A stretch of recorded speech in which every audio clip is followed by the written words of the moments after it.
मुल्क के लिए काम करें। वंदे मातरम के रण स्वीकार करने का ये पावन पर्व है।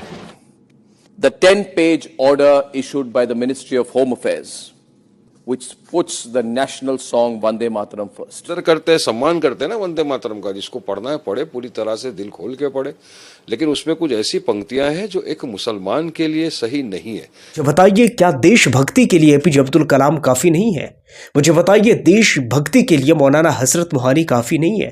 क्या देशभक्ति के लिए एपीजे अब्दुल कलाम जैसे लोग और जो दूसरे हैं, क्या वो काफ़ी नहीं? अशफाकुल्ला खान काफ़ी नहीं है? ब्रिगेडियर उस्मान काफ़ी नहीं है? क्या देशभक्ति के लिए वो लोग जो दिल्ली की सरजमीन पर अपनी जानों को देकर के इस देश को जिन्होंने आज़ाद करवाया था, क्या वो काफ़ी नहीं है? क्या देशभक्ति के लिए अल्लामा किफ़ायतुल्लाह काफ़ी नहीं है? क्या इसी देश को आज़ाद करवाने के लिए इतने लाख मुसलमान के उलमा, धर्म गुरु मारे गए, शहीद हुए, क्या ये काफ़ी नहीं है? क्या ये देशभक्ति के लिए कम पड़ रहा है? क्या देशभक्ति के लिए जो हमारे देश के अंदर में इतने सारे लोग जो जिन्होंने देश के लिए अपनी जानें दी, क्या वो काफ़ी नहीं है? अगर हम सच्चाई बता सकते हैं, अगर हम इतना बोल सकते हैं, इतना कुछ कह सकते हैं, तो तुम खुद अंदाज़ा लगाओ कि इतनी कलाकारी तो मेरे अंदर भी होगी चाटुकारिता करने की ना। मैं भी कर सकता हूँ और दबा कर सकता हूँ। और मैं दावे से कहता हूँ, अगर चाटुकारिता करने पर उतर गया तो वो चाटुकारिता करूँगा। दोस्तों, कितने मज़े की बात है ना। एक तरफ हमारे देश के अंदर में वंदे मातरम को लेकर चर्चा हो रहा है, जिसका कोई मतलब नहीं, जिसका कोई माना नहीं है, जिससे कोई लेना देना और कोई सरोकार नहीं है वंदे मातरम से। मैं आपको दावे के साथ कहता हूं, अगर आप वंदे मातरम एक नहीं 1 लाख बार अगर बोल ही दे, फर्क क्या पड़ता है? लेना देना क्या है? क्या तुम्हारे बच्चों की जीवन इससे चल जाएगी?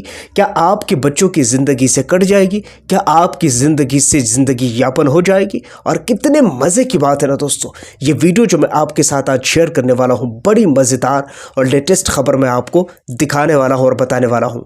सोच कर देखिए कि एक तरफ पूरे भारत के अंदर में वंदे मातरम जैसे शब्द और वंदे मातरम जैसे गान को लेकर के चर्चे में है पूरा देश, लेकिन एक तरफ बिहार के अंदर सहरसा में मिड डे मील के अंदर में उस जगह सांप और उसकी जहर की वजह से 250 बच्चे अस्पताल में भर्ती है। ये मैं अपने घर की खबर नहीं बता रहा हूँ, ये आपके सामने मोबाइल स्क्रीन पर, आप ज़रा इसे गौर से देखिए। 250 बच्चे, सोच कर देखिए कि उन 250 बच्चे में खुदा न खास्ता आपके भी बच्चे हो सकते हैं, मेरे भी बच्चे हो सकते हैं, हमारे चाहने वालों के भी बच्चे हो सकते हैं। भाई, बच्चे तो बच्चे हैं। अब आप मुझे बताइए कि अगर मैं ऐसे मुद्दों पर चर्चा ना करूं, अगर मैं ऐसे मुद्दों पर बात ना करूं, तो मुझे बताइए कि फिर मैं क्या करूं। और कमाल क्या है कि जब मैं ऐसी टॉपिक पर बात करता हूं तो बहुत सारे ऐसे लोग हैं जो सरकार को आंख बंद करके सपोर्ट करते हैं, उनको बुरा लगता है और वो कहते भी है, शिकायत भी करते हैं कि भाई आप सरकार का टांग खींच रहे हो। मेरे दोस्त, यहाँ सरकार की बात नहीं है, यह बात हमारे और तुम्हारे बच्चों की है, यह बात हमारे और तुम्हारी ज़िंदगी से जुड़ी हुई है। अब हम भी चाहें तो सरकार से फंड लेकर, पैसे लेकर हम भी चाटुकारिता कर सकते हैं, है कला अंदर। अगर हम सच्चाई बता सकते हैं, अगर हम इतना बोल सकते हैं, इतना कुछ कह सकते हैं, तो तुम खुद अंदाज़ा लगाओ कि इतनी कलाकारी तो मेरे अंदर भी होगी चाटुकारिता करने की ना। मैं भी कर सकता हूँ और दबा कर सकता हूँ। और मैं दावे से कहता हूँ, अगर चाटुकारिता करने पर उतर गया तो वो चाटुकारिता करूँगा जिसकी मिसाल और नज़ीर भी देखने को नहीं मिलेगी। मगर क्या लगता है, ये जो अंदर बैठा हुआ ज़मीर है, क्या ये चाटुकारिता करने पर मुझे मजबूर करेगा? सोचिए कि जिनके देश के 250 बच्चे मिड डे मील के अंदर में, स्कूल के अंदर में, जो कि सरकारी स्कूल है, सरकार के मातहत चलने वाला स्कूल है, और उस स्कूल में एक सांप गिरने की वजह से और उसके जहर की वजह से 250 बच्चों की ज़िंदगी दांव पर लग गई है। उस देश में वंदे मातरम जैसे चीज़ों के लिए चर्चे हो रहे हैं। मुझे बताइए, क्या देशभक्ति के लिए एपीजे अब्दुल कलाम काफ़ी नहीं है? मुझे बताइए, देशभक्ति के लिए मौलाना हजरत मोहानी काफ़ी नहीं है? क्या देशभक्ति के लिए एपीजे अब्दुल कलाम जैसे लोग और जो दूसरे हैं, क्या वो काफ़ी नहीं? अशफाकुल्ला खान काफ़ी नहीं है? ब्रिगेडियर उस्मान काफ़ी नहीं है? क्या देशभक्ति के लिए वो लोग जो दिल्ली की सरजमीन पर अपनी जानों को देकर के इस देश को जिन्होंने आज़ाद करवाया था, क्या वो काफ़ी नहीं है? क्या देशभक्ति के लिए अल्लामा किफ़ायतुल्लाह काफ़ी नहीं है? क्या इसी देश को आज़ाद करवाने के लिए इतने लाख मुसलमान के उलमा, धर्म गुरु मारे गए, शहीद हुए, क्या ये काफ़ी नहीं है? क्या ये देशभक्ति के लिए कम पड़ रहा है? क्या देशभक्ति के लिए जो हमारे देश के अंदर में इतने सारे लोग जिन्होंने देश के लिए अपनी जानें दी, क्या वो काफ़ी नहीं है? क्या वंदे मातरम जैसे एक शब्द और गान क्या ये सर्टिफिकेट बांटेंगे कि ये देशभक्त है और ये देशभक्त नहीं है? कितनी अफसोस की बात है कि जिस देश के बच्चे 250 बच्चे अपनी जानों की, जिंदगी की अपनी बाजी वो हारने को तैयार बैठे हैं अस्पताल के अंदर में, आज उसी देश में इन चीज़ों पर बहस होने के बजाय वंदे मातरम पर बहस हो रहा है। बताएंगे आपको, तमाम खबरें हमारे साथ है, आप बने रहिए हमारे साथ। हम आपको ये भी बताएंगे कि इस वक्त शॉकिंग खबर, और शॉकिंग खबर क्या है, इस वक्त महिलाओं के ऊपर जो अत्याचार होता है, उस महिलाओं के ऊपर अत्याचार होने का एक रिकॉर्ड आया है।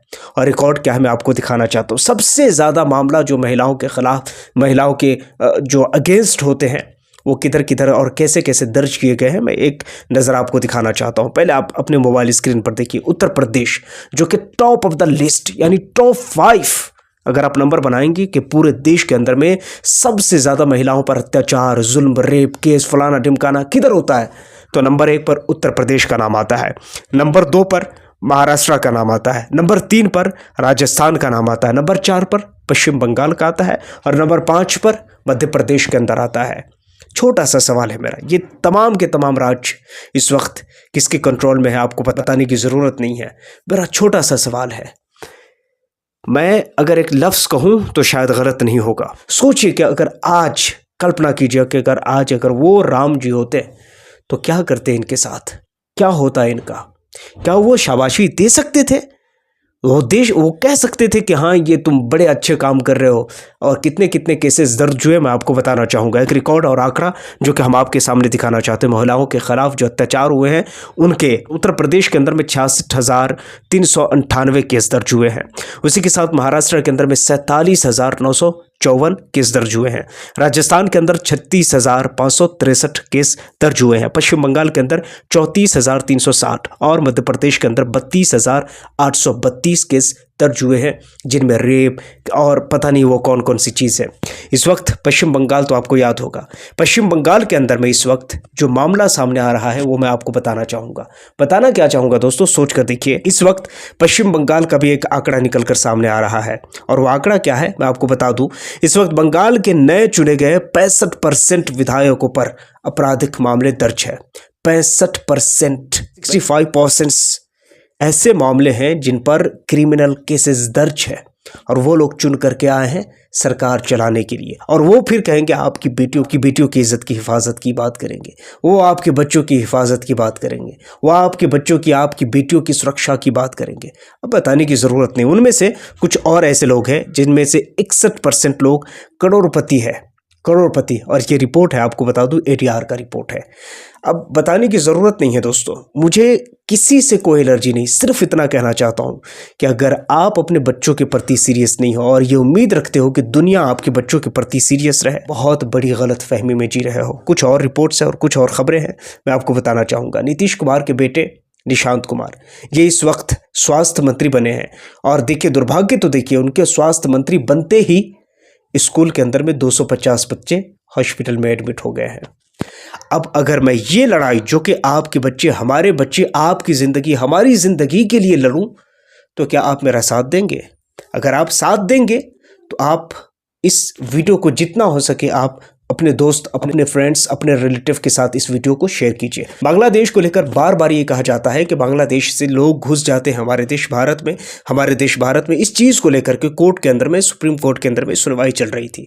सुप्रीम कोर्ट ने क्या कुछ कहा है न्यूज़ 24 की रिपोर्ट में आपको दिखाना चाहूँगा। सुप्रीम कोर्ट कहते हैं कि सिर्फ सीमा पार आने जाने के आधार पर किसी व्यक्ति को आतंकवाद से जोड़कर नहीं देखा जा सकता है। मुझे उम्मीद करता हूँ मैं कि अगर सुप्रीम कोर्ट ने ये बात कही है तो कोर्ट के साथ साथ उन नेताओं को भी ये बात समझ में आ जाए जो दिन रात, होता तो बांग्लादेश के लोग हैं, अगर बाय द वे होते भी है तो होता तो बांग्लादेश के लोग हैं, लेकिन टारगेट इस देश के मुसलमानों को किया जाता है। सो मैं आई होप, ये उम्मीद करता हूं कि अब आइंदा इस तरह की भाषाओं और इन तरह की बयानबाजियों का सहारा लेकर किसी भी देशवासियों को बदनाम करने से पहले 2-4 बार ज़रूर सोचेंगे हमारे देश के बड़े बड़े नेता। खैर, ये तमाम खबरें जो आपके और हमारे बच्चों से जुड़ी हुई और आपके और हमारे स्वास्थ्य से जुड़ी हुई खबरें हैं, इन चीज़ों को लेकर के मैं आपको आगाह किया। क्या सोचते इस बारे में नीचे कमेंट सेक्शन आपके लिए ओपन है। पहली बार आए सब्सक्राइब ज़रूर कर लीजिए, बेल आइकन को प्रेस कर लीजिए। अपना बहुत सारा ख्याल रखिए। मिलता हूँ किसी और वीडियो टॉपिक के साथ, जब तक के लिए थैंक यू फॉर वॉचिंग।